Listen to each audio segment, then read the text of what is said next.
dear colleagues. Today we are gathered here to attend in-house meeting.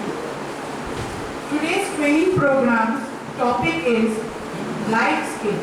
Therefore, I would like to call our resource person, Ms.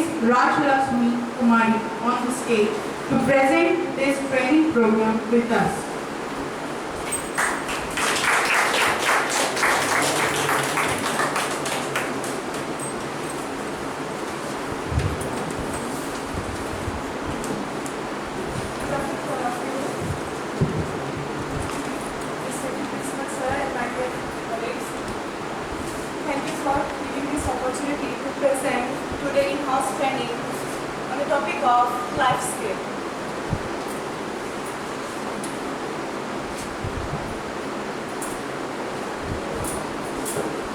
First of all life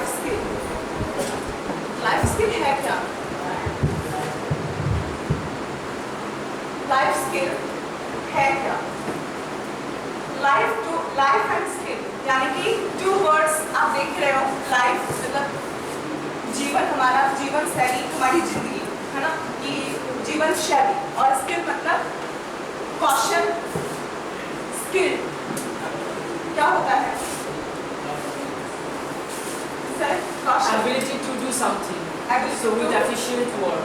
Efficiently जो work हम करते हैं, है ना? मतलब कि कौशल के साथ, अपने एफिशिएंसी के साथ, मतलब किस वे में आप प्रेजेंट कर रहे हो, जो आपने आपके अंदर जो भी चीजें हैं, लाइक आप में क्रिएशन है, आपका टेक्निक क्या है। जैसे कि ह्यूमन सब हम कोई जैसे है नहीं, सबका नेचर क्या है अलग। हमारा रहन सहन, हमारा बात करने का तरीका, way of talking, way of living, सब कुछ एक दूसरे से डिफरेंट है, जो कि एक दूसरे से कभी भी वो मेल नहीं खाता। उसी तरीके से जीवन जीने का तरीका और जो भी वर्क हम कर रहे हैं डे टू डे लाइफ में, वो सब हमारा क्या होता है, एक दूसरे से अलग होता है। जैसे कि इसमें दिया गया है लाइफ स्किल आर बिहेवियर, वो हमारे बिहेवियर में है। साथ ही साथ जो भी सिचुएशन हमारे सामने आती है, जो भी situation day to day life में हम फेस करते हैं, चाहे वो हमारे प्रोफेशन से रिलेटेड हो या फिर हमारे पर्सनल लाइफ में, जो समय की डिमांड होती है, जिस सिचुएशन में हम जी रहे हैं, रह रहे हैं, कोई ऐसी कंडीशंस आ गई तो उस सिचुएशन में कोई डिसीजन लेना है, तो सिचुएशन के हिसाब से और उसको कैसे हम आप मतलब अच्छे वे में डील कर सकते हो लाइफ के चैलेंजेस को, तो वो हमारा होता है लाइफ स्किल, जीवन शैली या फिर जीवन जीने का कौशल।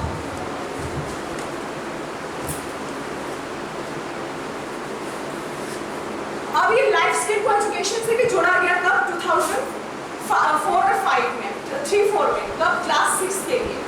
क्लास 6 के लिए इसको एनरोल किया गया स्कूल में, ताकि जो बच्चे हैं, क्योंकि आजकल हम ये देखते हैं कि सबकी न्यूक्लियर फैमिली है, हस्बैंड वाइफ फैमिली सब अपने वर्क में बिजी है, प्रोफेशन में बिजी है, बच्चों के ऊपर उनका वो ध्यान नहीं दे पाते हैं जो पहले हो पाता था। पहले होता ये था कि बच्चे हैं, जॉइंट फैमिली में है, ग्रैंड पेरेंट्स से, अपने एल्डर से बहुत कुछ वो सीखते थे, लेकिन वो चीज़ें अब लाइफ में मिसिंग है। तो वो चीज़ें हम क्यों ना इसको स्कूल में ले आए, ताकि जो सोसाइटी में एक दूसरे से कोऑपरेशन की भावना नहीं होती है, हम एक दूसरे के साथ रह रहे हैं लेकिन हमें कोई सिम्पैथी नहीं है, वो क्या कर रहा है नहीं कर रहा है, हमेशा हमें नेगेटिविटी होती है, दूसरों की लाइफ में ज़्यादा इन्वॉल्वमेंट होता है हमारा, उनके रहन सहन, उनके किसी भी एक्टिविटी में हम अपने पर्सनल लाइफ को नहीं देखते हैं, हम उनकी लाइफ में ज़्यादा इन्वॉल्व होते हैं। और साथ ही साथ एक दूसरे के लिए कोई किसी प्रॉब्लम में है, उस कंडीशन में हमें क्या चाहिए, उसको एक मॉरल सपोर्ट चाहिए कि हम उसको सपोर्ट कर पाएँ। हम उसको और कुछ नहीं कर सकते हैं, लेकिन एक मॉरल सपोर्ट तो दे सकते हैं, ताकि उसको एक सही डायरेक्शन दे पाए, ताकि वो अपने जो भी सिचुएशन है उसको फेस कर पाए। तो ये होता है उसका एक तरह से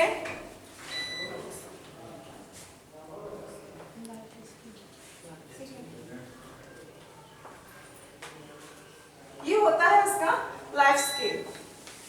और ये सारी चीजें हमारे आज के बच्चों में मिसिंग है, तो इसीलिए इसको 2003-4 क्लास 6 स्टैंडर्ड के बच्चों के लिए इन्वॉल्व किया गया, ताकि बच्चों में जो लाइफ स्किल की जो क्वालिटी है वो मिसिंग हो रही है, उसको एजुकेशन के थ्रू हमें ये चीजें प्रोवाइड प्रोवाइड करवाई जाए। अब ये कैसे होगा? एक बच्चा जो आने वाला भविष्य का एक तरह से देखा जाए तो फ्यूचर है हमारा।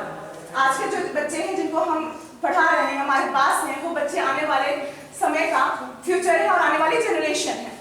तो सोसाइटी हमारी जो है डायरेक्टली और इनडायरेक्टली उनके ऊपर डिपेंड कर रही है, और हमारा जो कल है वो भी कहीं ना कहीं हमारे इसी बच्चों के ऊपर डिपेंड कर रही है।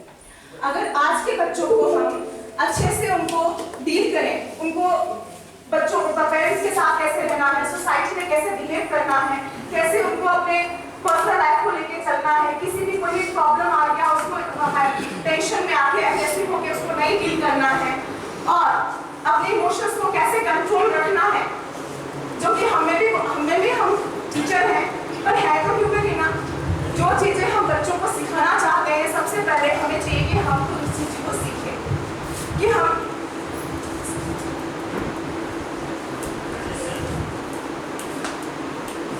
बच्चों को सिखाने से पहले चाहिए कि हम खुद उस चीज को अपनी लाइफ में लेके आए।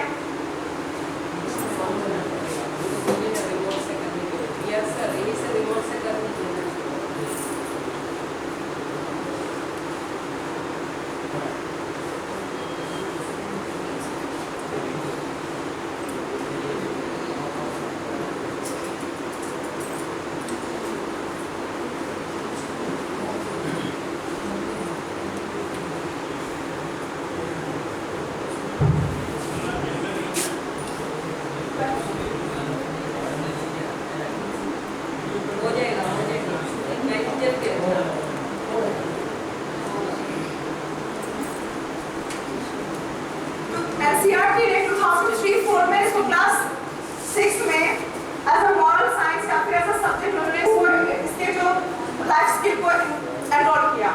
उसके बाद 2004 एंड 5 में 7 to 8 में इसको इम्प्लीमेंट किया गया एज अ कोर्स मटेरियल।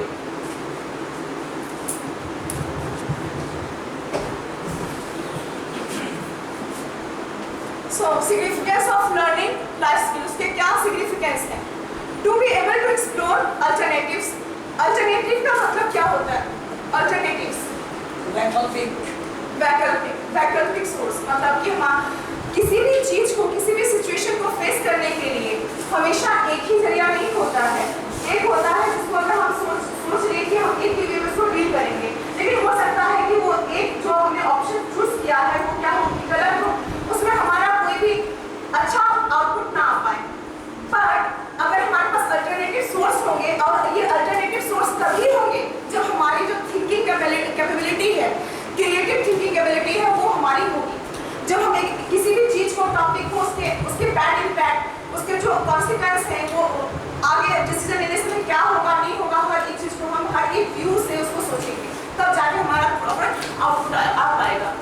उसके बाद है वेट, प्रो एंड कॉन्सिक्वेंस, मतलब कि डिसीजन लेने से पहले उसका क्या रिजल्ट आएगा, प्लस प्रेजेंट सिचुएशन क्या है उसको अच्छे से डील करना, साथ ही साथ मेक रैशनल डिसीजन, अपने बुद्धि को यूज करना, अपने दिमाग को यूज करना।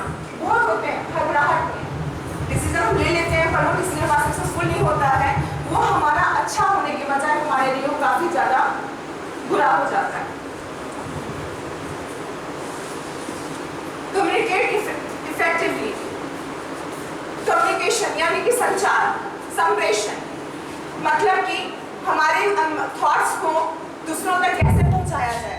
हमारे थॉट्स जो होते हैं, हमारी जो वे ऑफ टॉकिंग होती है, हमारी जो कम्युनिकेशन स्किल होती है, वो बहुत ही मैटर करती है।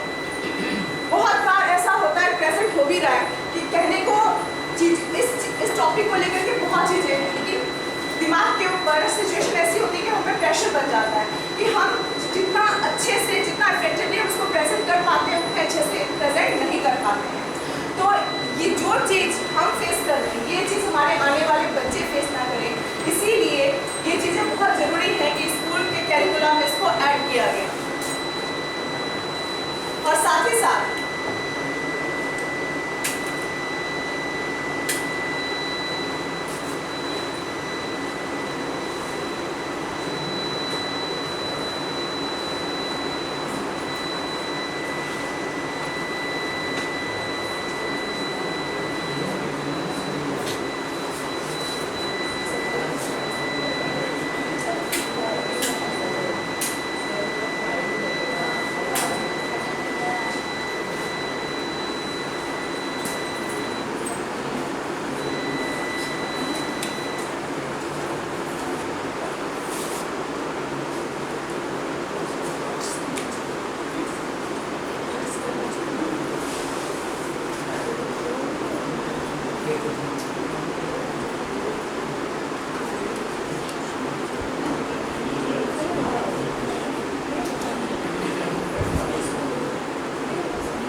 नट स्पेस यानी कि बच्चों में लाइफ स्किल की जो क्वालिटीज है उसको बिल्ड करना, और वो बिल्ड कैसे होगा 21st सेंचुरी के हिसाब से इसको WHO ने भी इसको कैरिकुलम में रखा है। WHO यानी कि वर्ल्ड हेल्थ ऑर्गेनाइजेशन, ये ऑर्गेनाइजेशन हमारे वर्ल्ड पीस के लिए वर्क करती है, जो कि हेल्थ और वर्ल्ड पीस में जो भी एक्टिविटीज होती हैं उसको पॉजिटिव वे में वो गाइड करती है, जिसके हिसाब से ये बताया गया है कि हम बच्चों में लाइफ स्किल की क्वालिटी को कैसे डेवलप कर सकते हैं इस मेथड से, वो स्टोरी के हिसाब से।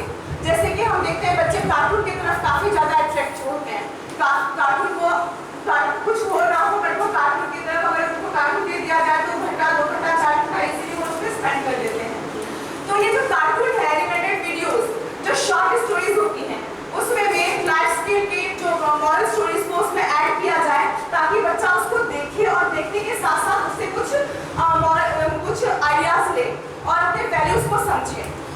जिसमें से WHO ने टोटल 10 कोर लाइफ स्किल को रखा है, वो ये है।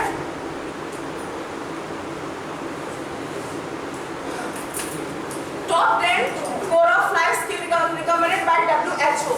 First one is problem solving, मतलब कि जो भी हमारी प्रॉब्लम्स हमारी लाइफ में आती है उसको उस प्रॉब्लम को कैसे हम शॉर्ट आउट कर सकते हैं।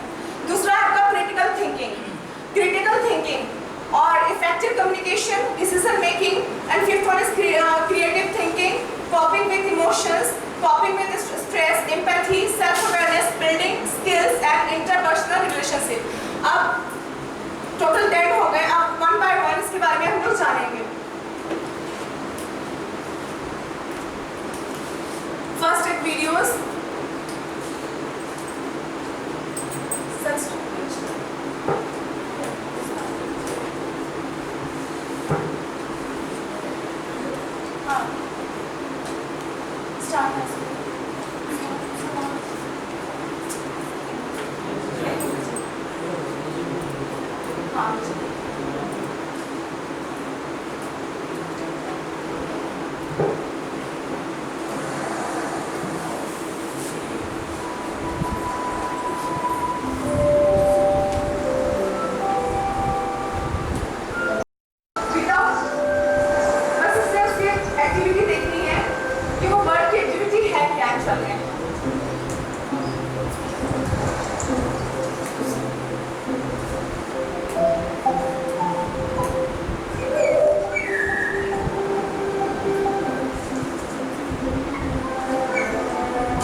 लेके आई हमारे सामने, है ना।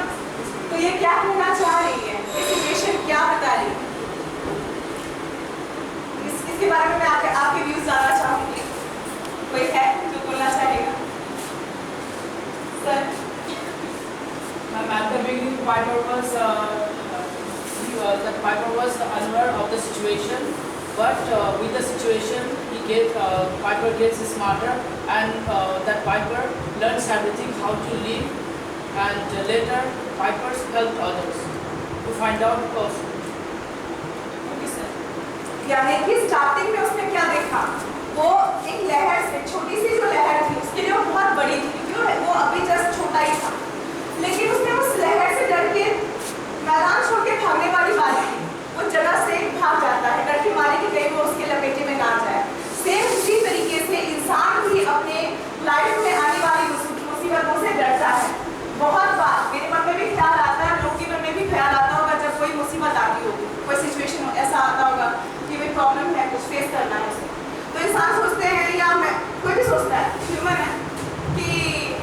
अच्छा कोई इंसान होते ही ना, क्यों आ रही मेरी लाइफ में ये प्रॉब्लम, है ना? इससे अच्छा हम इंसान ना होते, कुछ और होते, या फिर भगवान ने सारी मुसीबतें मेरे ही सिर क्यों दी हैं। लेकिन ये सिचुएशन, ये सोचना, इसका सोल्यूशन नहीं होता है। सोल्यूशन ये होता है कि आप इस प्रॉब्लम को कैसे फेस करते हो। उस बर्ड ने भी यही किया कि पहले तो वो उसे करके भागता रहा, लेकिन जब उसने देखा एक छोटा सा जो वहाँ पे एक से जो बच्चा निकल रहा है, वो कैसे वो अकेला उसी से लड़ के बाहर निकल रहा है, उसने उससे सीखा। और उसी वक्त लहर आई और लहर से वो डरने के बजाय उसने वहीं पे अपनी जगह बनाई और उस लहर को फेस किया। और फेस करके वापस से उसको ये रियलाइज हो गया कि कोई भी मुसीबत हमें हरा नहीं सकती है, या कोई भी मुसीबत हमें तोड़ नहीं सकती है, बल्कि उस मुसीबत को आप जितनी अच्छी तरीके से डील करोगे, एक गेम की तरह लोगे, वो आपके लिए उतना इंटरेस्टिंग रहेगा और लाइफ इतनी ईजी हो जाएगी।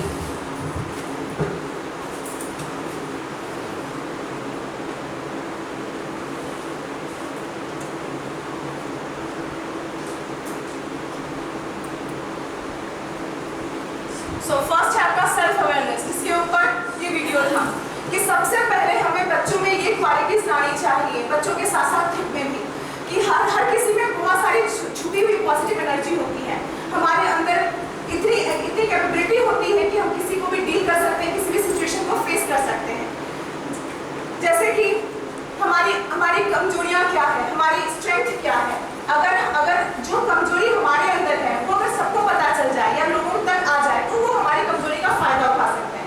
तो इसके लिए हम अपने बच्चों को, अपने जो स्टूडेंट्स हैं उनको अवेयर करें कि अपनी जो कमजोरियां हैं उसको कमजोरी ना समझ के उसको अपनी स्ट्रेंथ में लेके आओ और उसको ऐसे डील करो ताकि वो तुमको वीक पॉइंट ना दे, बल्कि तुमको दुनिया को फेस करने के लिए इतनी कैपेसिटी दे, इतनी स्ट्रेंथ दे कि तुम कभी भी किसी चीज को लेकर के डिमोटिवेट ना हो।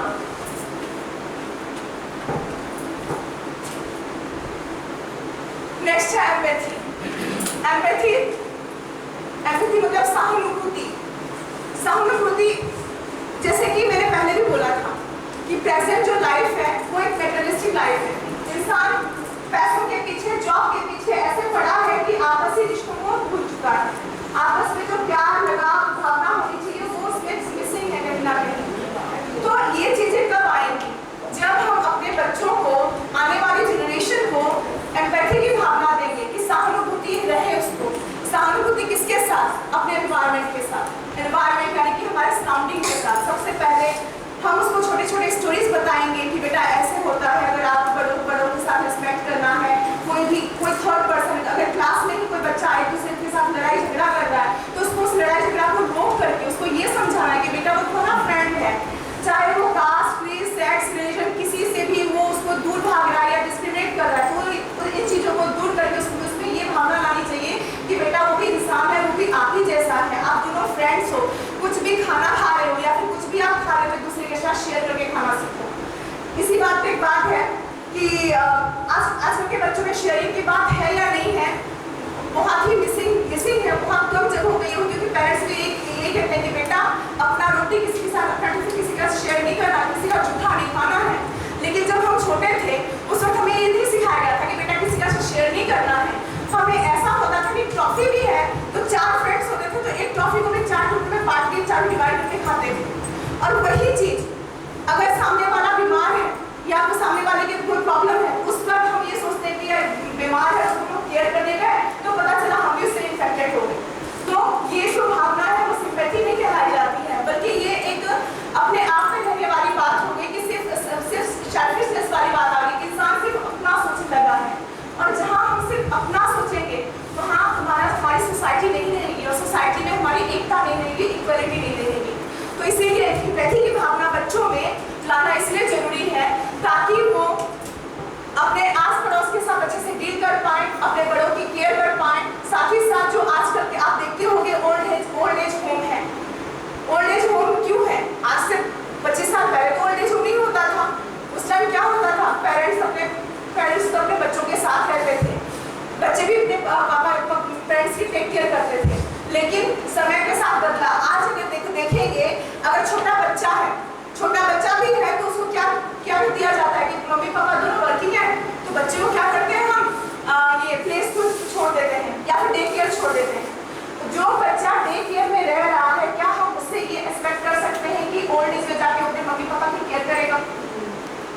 करेगा, क्योंकि उसने उस एनवायरनमेंट को उसने मिस किया है, उस केयर को उसने मिस किया, उस लगाव को उसने मिस किया है।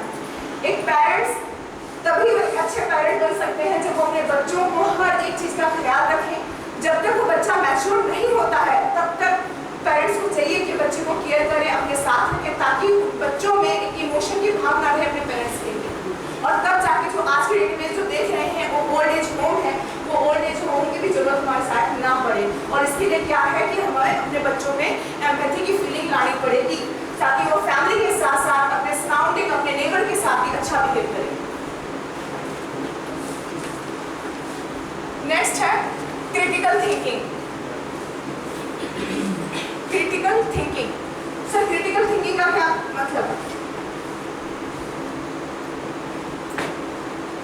Ashwini sir, critical thinking.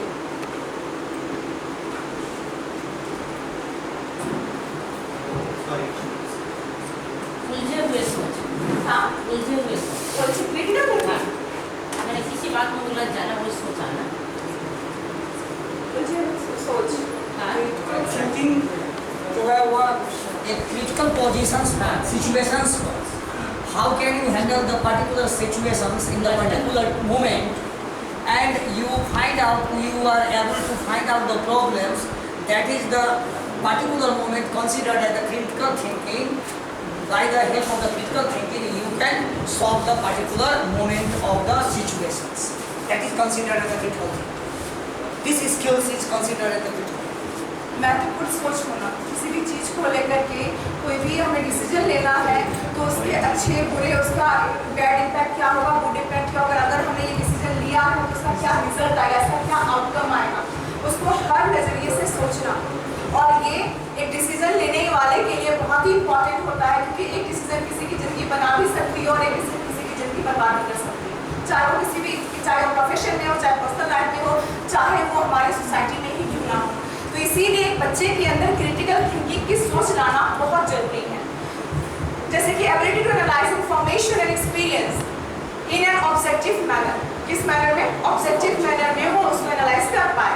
Have to adopt to recognise and stress the factors influencing attitude, behaviour, value, pressure, जो भी उसके ऊपर जो नियर बाय जो फैक्टर्स उसके ऊपर इन्फ्लुएंस कर रही है, उस फैक्टर को वो कैसे वो इफेक्टिवली डील कर रहा है।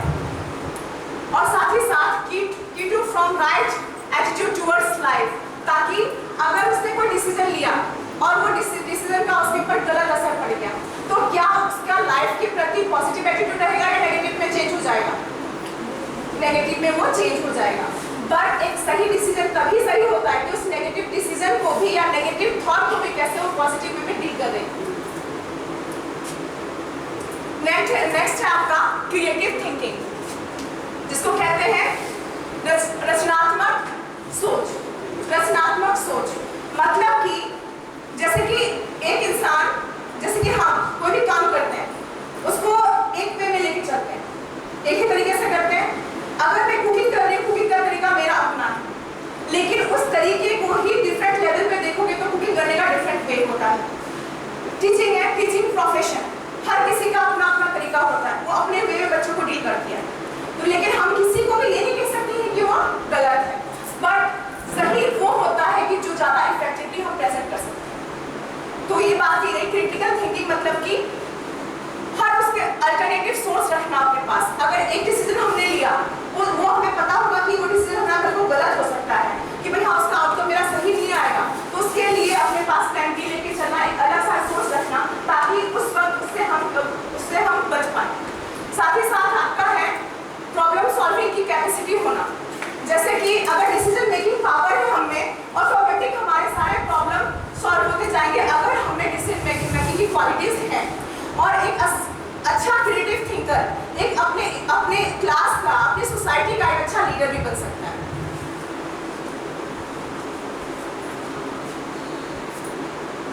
नेक्स्ट है डिसीजन मेकिंग। डिसीजन मेकिंग किसी भी सिचुएशन को, परिस्थिति को देखते हुए, चाहे वो हम घर में हो, चाहे हम स्कूल में हो, चाहे अपने प्रोफेशन में हो, चाहे अपने डेली लाइफ में हो, हर एक जगह पे हमें डिसीजन लेने की जरूरत पड़ती ही है। एक बच्चा जब वो स्कूल जाता है तब तो उसका अच्छे से चल रहा होता है, लेकिन जैसे वो 10th पास करता है उसको सबसे बड़ा डिसीजन ये आता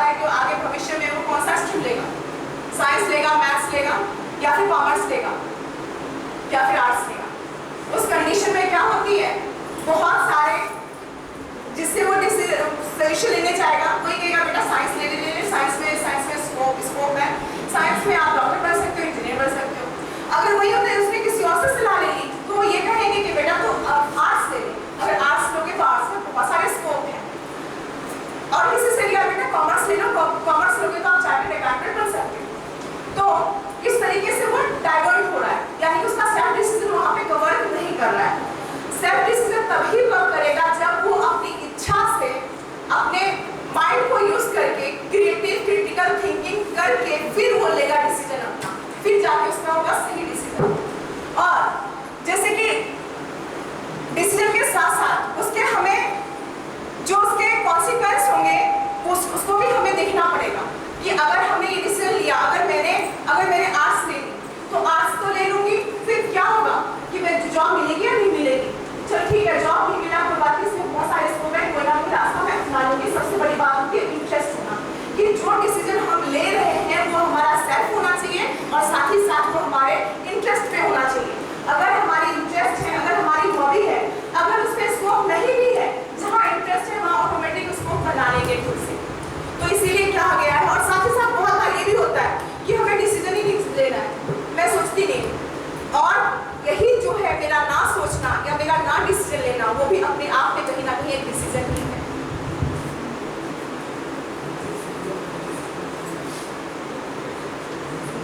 मेजर लाइफ डिसीजन जैसे कि अपने गोल टारगेट को सेट करना कि भविष्य में मुझे क्या करना है, उस बच्चे को अपने टारगेट उसको ये समझाना कि बेटा आपका क्या गोल है। जैसे कि बहुत बार हम बच्चों से पूछते हैं बेटा आप क्या बनना चाहते हो, बच्चे कहते हैं मैम डॉक्टर, मैम इंजीनियर, कोई कहता है मैम हम टीचर बनेंगे।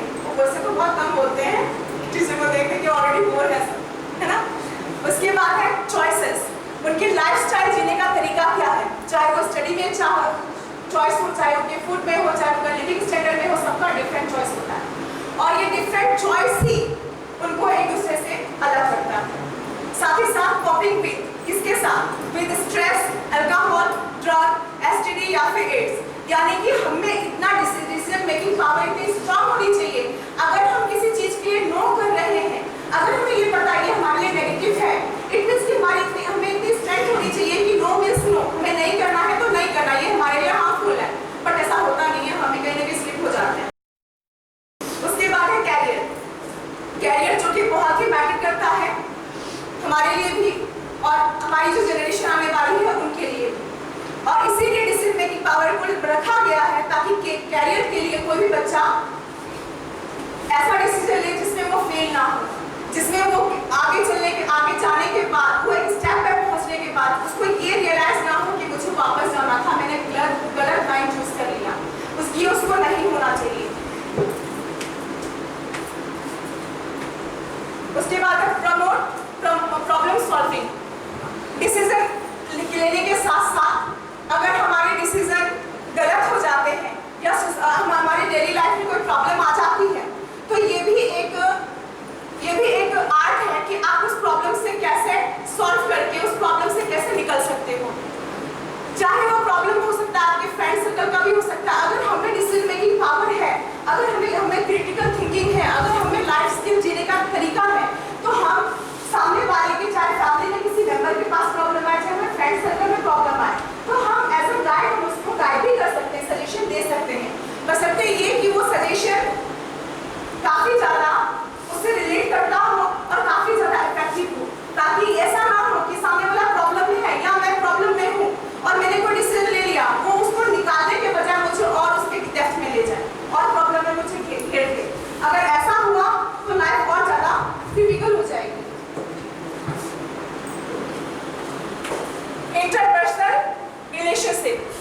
इंटरपर्सनल रिलेशनशिप यानी कि पराअनुभूति, इंटरपर्सनल रिलेशनशिप हिंदी में क्या हुआ, पराअनुभूति। आप बताइए इसमें क्या है? अन्योन्याश्रय संबंध, क्या अन्योन्याश्रय संबंध, मतलब पारस्परिक संबंध, एक दूसरे पारस्परिक संबंध यानी कि आपसी रिश्ता। वो रिश्ता एक तो होता है अपने आप से, उसको हम आप इंटर रिलेशनशिप नहीं कह सकते हैं, वो होगा हमेशा ये रिश्ता दो के साथ होता है या दो से अपने स्वामी के साथ होती है, अपनी सोसाइटी के साथ होती है, अपनी फैमिली के साथ होती है। तो एक बच्चे में या हमें भी इतनी कैपेबिलिटी होनी चाहिए कि हम अपनी सोसाइटी से, हम अपने एनवायरनमेंट से कैसे डील कर रहे हैं। अगर हमें लाइफ स्किल है, यानी कि जीवन जीने का कौशल है, हमें ये पता है कि हमारे इस बिहेवियर से सामने वाला हर्ट हो सकता है, हमारे इस बिहेवियर से हमारी रिलेशनशिप को प्रॉब्लम हो सकती है, हमारा ये बिहेवियर सामने वाले को हमसे दूर कर सकता है, या सोसाइटी में प्रॉब्लम क्रिएट कर सकता है, या फैमिली में कॉन्फ्लिक्ट क्रिएट कर सकता है। अगर ये सारा गुण हमें होगा तो कहीं ना कहीं हम अपने रिलेशन को अच्छे से मेंटेन कर पाएंगे। और ये रिलेशन बच्चे में कब आता है, जब वो बच्चा पहली बार घर छोड़ के स्कूल आता है। जैसे कि मैं पहले भी बोली कि घर में वो एनवायरनमेंट नहीं है कि जो बच्चे को एक दूसरे के साथ जोड़े, वो एनवायरनमेंट स्कूल में पैदा होता है। वो स्कूल में है कि बच्चे को हम ये ऐसा एनवायरनमेंट क्रिएट करें, उसको ये नॉलेज दें, ये शिक्षा दें कि बेटा आपको कैसे फ्रेंड बनाने हैं, हर किसी से लड़ना नहीं है। अगर लड़ते भी हो तो आप उसके पॉजिटिविटी को देखो, नेगेटिविटी को ना देखो। और जैसे ही हम नेगेटिविटी को देखेंगे, अगर किसी के लिए हमारे माइंड में नेगेटिविटी है, एक मींस कि वो सामने वाले को तो इफेक्ट करता ही करता है, साथ ही साथ वो हमें भी इफेक्ट करता है। अगर हमारी सोच है कि उससे मुझे चिढ़ है, अगर वो मेरे सामने होता है तो ऑटोमेटिक हमें भी उसके लिए चिढ़ होती है।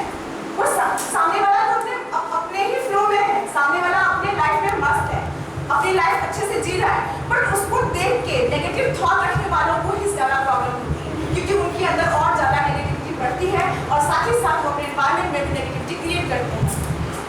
और ये सब हमें अपने बच्चों को शिक्षा नहीं देनी चाहिए और इसके बैड इम्पैक्ट को देखते हुए उनको अच्छी शिक्षा देनी चाहिए। और साथ ही साथ हमें ये बताना चाहिए कि बेटा आप नेगेटिविटी को लेके नहीं, पॉजिटिविटी को लेकर के चलो, और साथ ही साथ इसके साथ आप तरक्की नहीं कर पाओगे, ये कहीं ना कहीं आपको पीछे की ओर खींचेगा, आपको आगे बढ़ने में हेल्प नहीं करेगा कभी भी।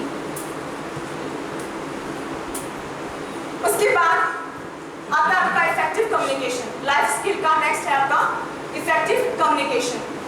जैसे कि मुझे मेरी बात करनी है आपसे, या एक बच्चा है, इसी के ऊपर एक स्टोरी है कि एक साधु थे, वो अंधे थे, वो देख नहीं सकते थे, वो तपस्या कर रहे थे और उसी राज्य का एक राजा था, वो भटक गया, जंगल में आया था और वो भटक गया। तो उसके जो सिपाही थे, मंत्री थे, उसको ढूंढने के लिए आए। जब उसको ढूंढने के लिए आए, सबसे पहले आया सिपाही, उसने बोला ए बूढ़े, तूने किसी को आते हुए तो देखा है क्या? तो उसने कहा कि बेटा मैंने तो किसी को नहीं देखा, मैं देख नहीं सकता हूँ। तो अच्छा तू तो किसी काम का ही नहीं है। वो आगे निकल गया। फिर आया मंत्री, उसने बोला बाबा आपने किसी को देखा है क्या इधर आते हुए? तो उसने कहा बेटा एक आया तो था राजा को ढूंढते हुए, वो उधर निकल गया। तो बोला कि आपने राजा को देखा? नहीं, मैंने राजा को नहीं देखा, मैं देख नहीं सकता। तो उसने बड़ी ही विनम्रता के साथ बोला माफ कीजिएगा बाबा, मुझे पता नहीं। वो भी चला गया। उसके बाद आया राजा। राजा आया, उसने कहा प्रणाम बाबा जी। तब उसने साधु ने ये कहा अच्छा तुम ही राजा हो? तो क्या हाँ बाबा जी, और जो अभी कोई मुझे यहाँ ढूंढते हुए आया था क्या? तो हाँ बेटा आए थे, एक सिपाही थे और एक मंत्री था। तो आप किधर गए? वो बेटा मैं देख नहीं सकता। साधु का जवाब था बेटा मैं देख नहीं सकता। तो राजा ने उससे पूछा कि अच्छा बाबा अगर आप मुझे देख नहीं सकते हो तो आपको बुरा ना लगे, आपको तकलीफ ना हो, तो क्या आप मुझे ये बताना चाहेंगे कि आपको कैसे पता है कि वो मंत्री था या वो सिपाही था या मैं राजा हूँ? अगर आप देख ही नहीं सकते हो तो आप ये कैसे सोच सकते हो, कैसे बता सकते हो? तब राजा ने कहा कि बेटा बात करने के तरीके से, उनके बोल से ही मुझे ये पता लग गया कि वो एक सिपाही है या वो एक मंत्री है या तो राजा हो। जो जितना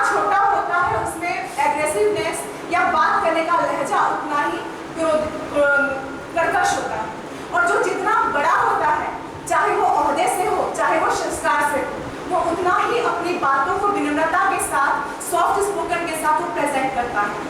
तो इसी को कहते हैं कम्युनिकेशन स्किल, यानी कि संप्रेषण की जो कौशल है, संचार की जो कौशल है, वो इसी के ऊपर डिपेंड करता है कि हम अपनी बातों को चाहे इशारों के साथ हो, चाहे अपनी बॉडी लैंग्वेज के साथ हो, चाहे हम बोल के कैसे ऐसे प्रभावी तरीके से हम प्रेजेंट करें ताकि सामने वाले के मन में वो बात छप जाए।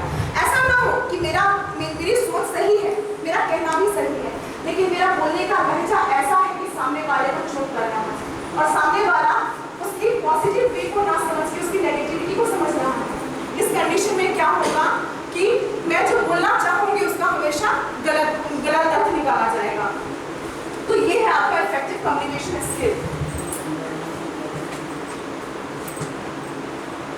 कॉपिंग विद स्ट्रेस, जो कि फिलहाल मुझे हो रही है, कि हम अपने स्ट्रेस को लेकर कैसे हम डील कर सकते हैं, उससे हम कैसे ऐसे हम अपनी लाइफ को जी सकते हैं ताकि अपने स्ट्रेस को दूर कर पाए। क्योंकि एक स्ट्रेस और टेंशन ही हमारे अंदर अनहेल्दी बीमारियों को पैदा करता है। मेंटली भी हम अपसेट होते हैं, फिजिकली भी हम अपसेट होते हैं। जैसे कि हिंदी में कहावत है, चिंता जो है वो चिता के समान होती है। मतलब अगर हम चिंता कर रहे हैं तो चिंता तो हम कर रहे हैं, हमारा मस्तिष्क दिमाग कर रहा है, माइंड में बातें चल रही है, लेकिन वो माइंड में जो बातें चल रही है बॉडी में ऐसे हार्मोन्स को रिलीज करती है जो कि हमें हमारे फिजिकली हमें कमजोर करता है। साथ ही साथ मेंटल टेंशन भी रहता है, हमें कोई ना कोई प्रॉब्लम हो जाती है। हर एक चीज को हम सोच समझ के प्रेजेंट करने के बजाय उसको घबराहट में जल्दबाजी में डिसीजन ले लेते हैं, और ये सारी चीजें हमें और भी प्रॉब्लमेटिक रास्ते पे ले जाती है, ताकि अपने जिसको हम अच्छे से डील कर पाए वो हम नहीं कर पाते।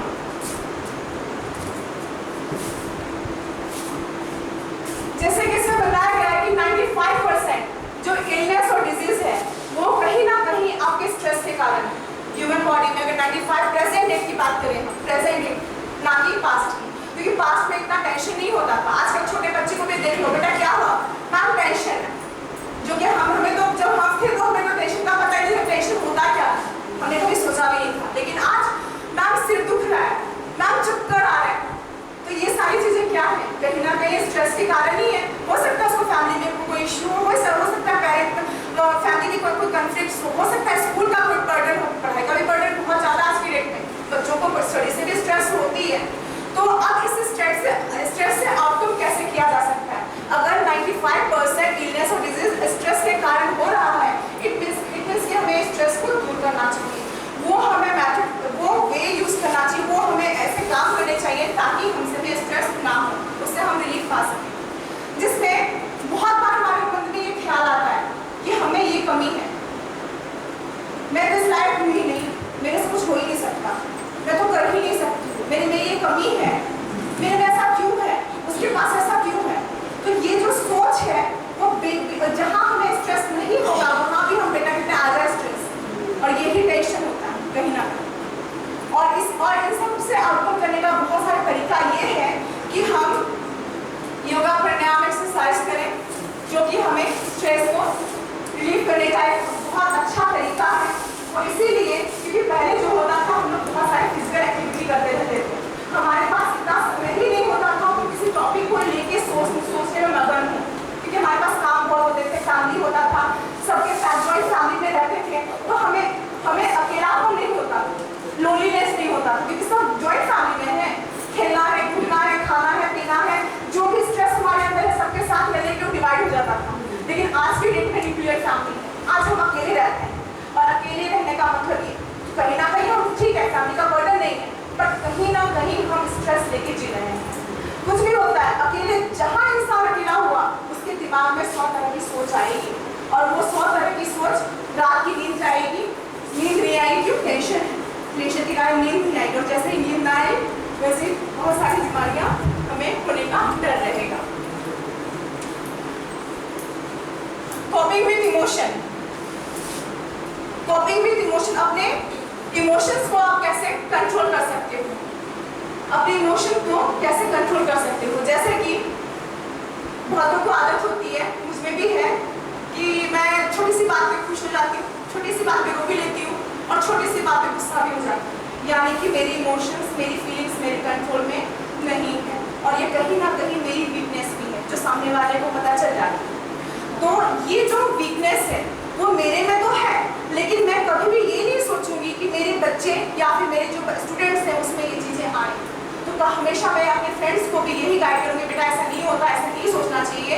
आप अपने इमोशन अपने इमोशन अपने फीलिंग्स में इतनी आप में पकड़ होनी चाहिए, इतनी स्ट्रेंथ होनी चाहिए कि आप उसको कंट्रोल कर पाओ और उस सिचुएशन को, उस कंडीशन को अच्छे से फेस कर पाओ। और यही बहुत ही ज़्यादा इम्पॉर्टेंट इसीलिए है और इसीलिए इसको लाइफ स्किल में रखा गया है।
What is life skill और why are life skill important? जिसमें से एक जो आपने वीडियो देखा था उसमें 4C की बात की गई है, 4C है ना? तो जिसमें से हमने 3 के बारे में तो जान लिया and तो 4th one is collaboration. Collaboration यानी कि टीम वर्क है ना?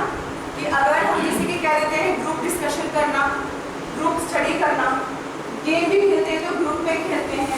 अब इससे क्या होता है कि ऐसी भावना आती है कि हम बहुत कुछ सीखते हैं ग्रुप के साथ, क्योंकि हर किसी में कोई चीज़ होती नहीं है, सब में बहुत चीज़ें होती हैं, सबकी अपनी खासियत होती है।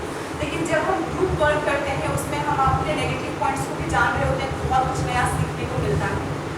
बहुत चीज़ें ऐसी भी होती हैं जो हमें नहीं पता, हम इतने बड़े हो चुके हैं लेकिन इसके फिर भी हमें बहुत चीज़ें हमें नहीं पता होती है, बट हम सामने वाले के साथ रहते हैं तो सामने वाले से हम लर्न करते हैं। तो ये होता है कोलैबोरेट करके वर्क करना। और आज की डेट में जो वर्क है, जो ग्रुप वर्क है, वो काफ़ी इम्पोर्टेंट लगता है हमारे आने वाले जनरेशन के लिए भी। साथ ही साथ कि लाइफ स्किल हमें क्यों चाहिए एजुकेशन में, ताकि जेंडर इक्वलिटी को बच्चा समझे।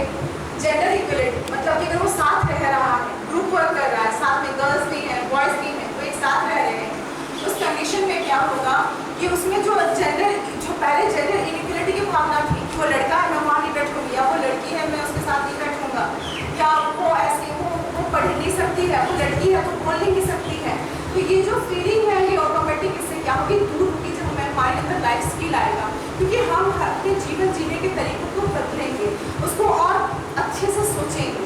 हम जो सोसाइटी में जो लोग जी रहे हैं या सोसाइटी की जो थॉट बनी हुई है, हम उसको एज इट इज लेके नहीं चलेंगे, बल्कि उसको बदलने की कोशिश करेंगे।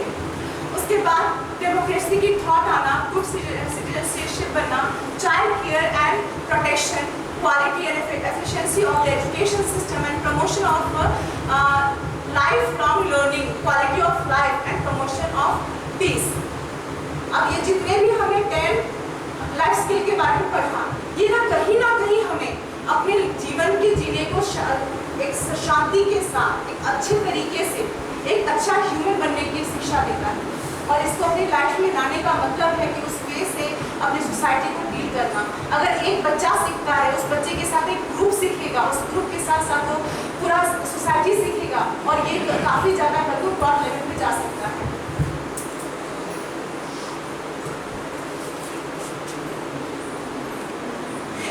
एम्पावरमेंट ऑफ द टीचर, जो कि टीचर्स के लिए क्या लाया गया, new syllabus, new course, new approach in pedagogy, extensive and continued training of teachers is required, जो कि सीबीएसई की तरफ से ये गाइडलाइन सारी साथियों पर एनरोल किया गया, टीचर्स के लिए टीचर ट्रेनिंग्स लेके आया गया।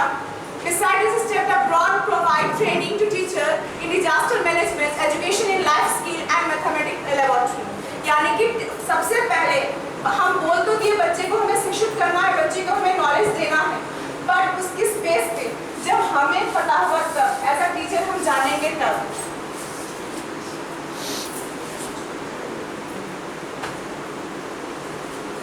So, एक एक्टिविटी है छोटी सी, फिर भी आई होप कर लोगे, बोर नहीं होइएगा।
हो गया?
Just wait. One का C, two का A, three का D, Three का D, three D, three का D, four का B, four का B, five का creativity B, six का D, six का D, six का D, seven C, eight D for dog, nine D then for dog, 9D and 10th one is D, D for ball. हो गया सबका? Third का D for dog. Sir correct correct सबको दे दीजिए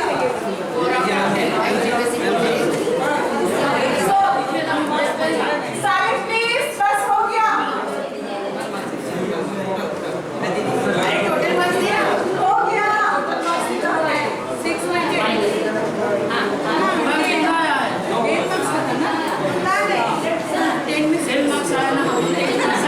sir से दो निकालने फर्स्ट और सेकंड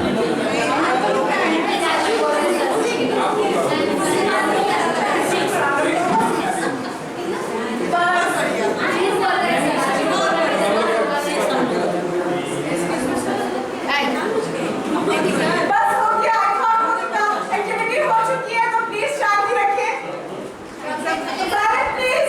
प्लीज आप लाइफ स्किल को पॉजिटिव वे में हम अपनी लाइफ में कैसे ला सकते हैं लाइफ स्किल को पॉजिटिव वे में सर पॉजिटिव वे में हम अपनी लाइफ में कैसे ला सकते हैं जैसे कि एक्टिविटी दी गई है इसमें positive stalkers make one feel good about oneself sir बताइए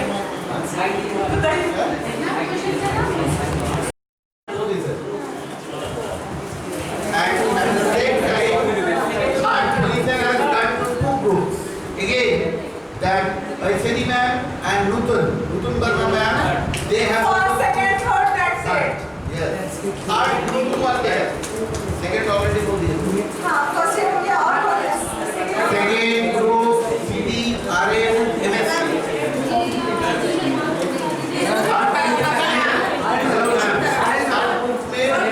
Two है. PD, RKS, IHK, and another group is Arsini and Nutan. अच्छा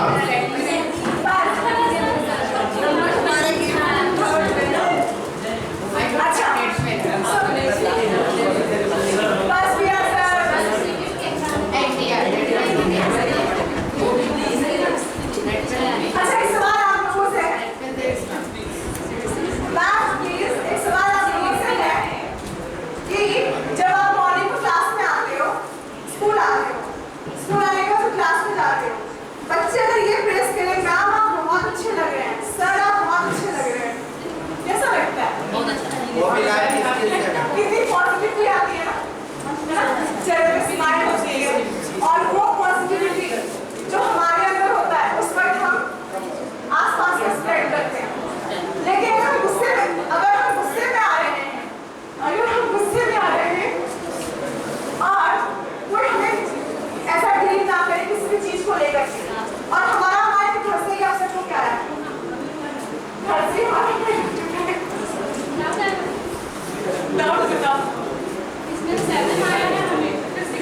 होना चाहिए?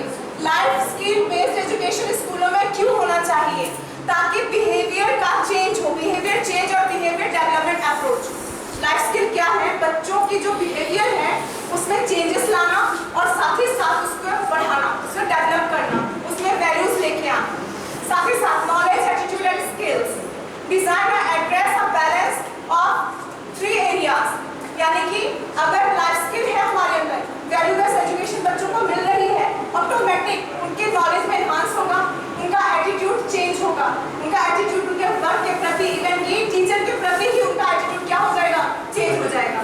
जो रिस्पेक्ट आपको नहीं मिलती किसी बच्चों से, अगर आप उस बच्चों को लाइन पे लाने की कोशिश करें, उनको वैल्यू के बारे में बताएं, उनको संस्कार के बारे में बताएं, कहीं ना कहीं उनके एटीट्यूड में 100% ना चेंज आए, कुछ परसेंट तो आएगा, और वो चेंजेस आप ही से स्टार्ट होगा जब वो आपको रिस्पेक्ट देगा। साथ ही साथ उसके स्किल में चेंजेस आना, उसके कौशल में, उसकी माइंड की जो डेवलपमेंट है उसमें भी चेंज आएगा। वो चीज़ों को एक नज़रिए से नहीं बल्कि 100 नज़रिए से समझेगा। हम बच्चों को डांट देते हैं, वो गुस्सा हो जाता है, लेकिन सोचने वाला क्या सोचेगा कि टीचर ने हमें क्यों डांटा, टीचर ने हमें समझाया है। एक ही बात को सोचने के बहुत सारे पहलू होते हैं, बशर्ते ये कि हम अपने बच्चों को इतने क्रिएटिव बनाए कि वो हर एक पॉइंट को समझ के सोच सके।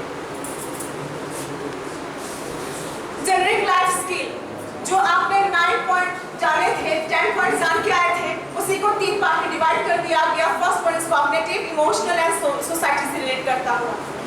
सोसाइटी से रिलेट करता हुआ मैं कॉग्निटिव में देखोगे जो भी माइंड रिलेटेड है, नॉलेज रिलेटेड है, क्रिएटिव थिंकिंग हो गया, क्रिटिकल थिंकिंग हो गया, आपका प्रॉब्लम सॉल्विंग हो गया, डिसीजन मेकिंग हो गया, ये सारी हमारे जहाँ हमारी माइंड से जुड़ी हुई बातें आ रही है वहाँ पे ये सारी चीजें आ रही हैं।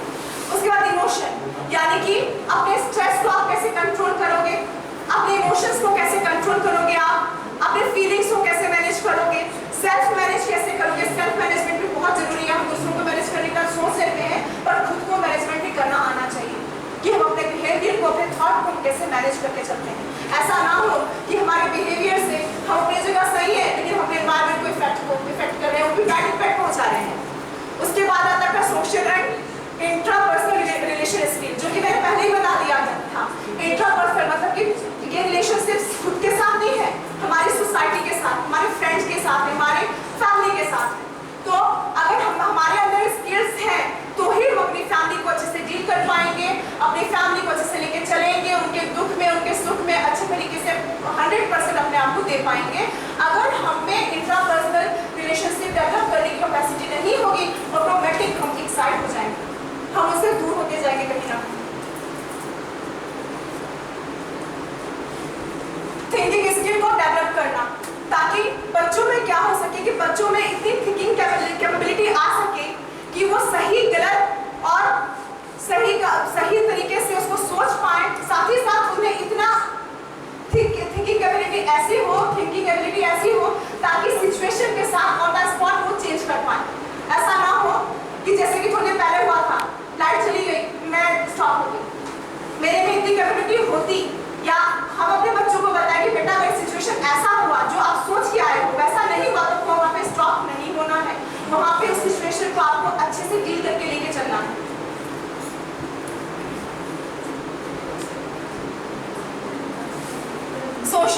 सोसाइटी के साथ उसका कैसा रिलेशन हो। Student demonstrate the ability to get along with well to others, take criticism positively, listen actively, communicate using appropriate words, enunciation and body language। मतलब ये कि सोसाइटी में, जैसे कि मैंने पहले बोला था कि अगर हमें कोई बुराई कर रहा है, उस बुराई को एक पल के लिए तो हिट करता है मन को कि हाँ उसने मेरे लिए बुरा बोला, क्यों बोला। पर अगर मेरे में कोई बुराई है, अगर वो मेरा क्रिटिसिज्म कर रहा है, वो अगर मेरी नेगेटिविटी को बोल रहा है, हो सकता है कि मैं उसको पॉजिटिव वे में लेके चलूं। हम इंसान है, किसी के मुंह से मैं बुरा सुन लिया ना, उस पर हम रिएक्ट कर रहे हैं, लेकिन जब बाद में उस चीज को आप सोचोगे तो कहीं ना कहीं आपको उससे जीवन जीने का तरीका मिलेगा, उससे आपको नई स्ट्रेंथ मिलेगी कि हाँ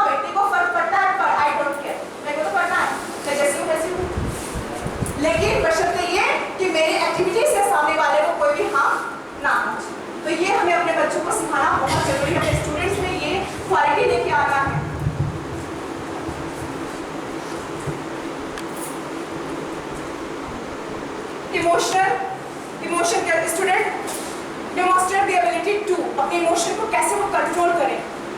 identify one strength and weakness, उनमें क्या स्ट्रेंथ है, अपनी कमी को और अपनी ताकत को बच्चा पहचाने। जब वो समझेगा, अपनी कमियों को जानेगा, तभी जाके वो अच्छे से जी पाएगा। Be comfortable with self and overcome weakness to positive self concept. अपने आप में सबसे पहले कंफर्टेबल होना चाहिए, अपनी सिचुएशन के साथ कंफर्टेबल होना चाहिए और इसी तरीके से वो बहुत सारे प्रॉब्लम मल्टी फेस कैसे वो फेस कर पाएगा सोसाइटी के साथ, हर सिचुएशन के साथ वो उसमें एबिलिटी आनी चाहिए। सो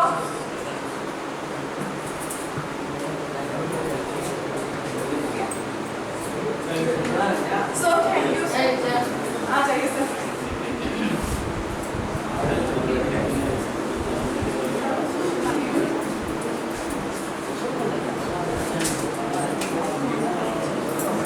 Thank you, Rajlakshmi ma'am, for sharing your knowledge on life skills. Thank you, my colleagues, everyone, for being here. And I would like to thank all the technicians, Rajiv ji, Rajkumar ji, and special thanks to our videographer. Thank you all. Thank you.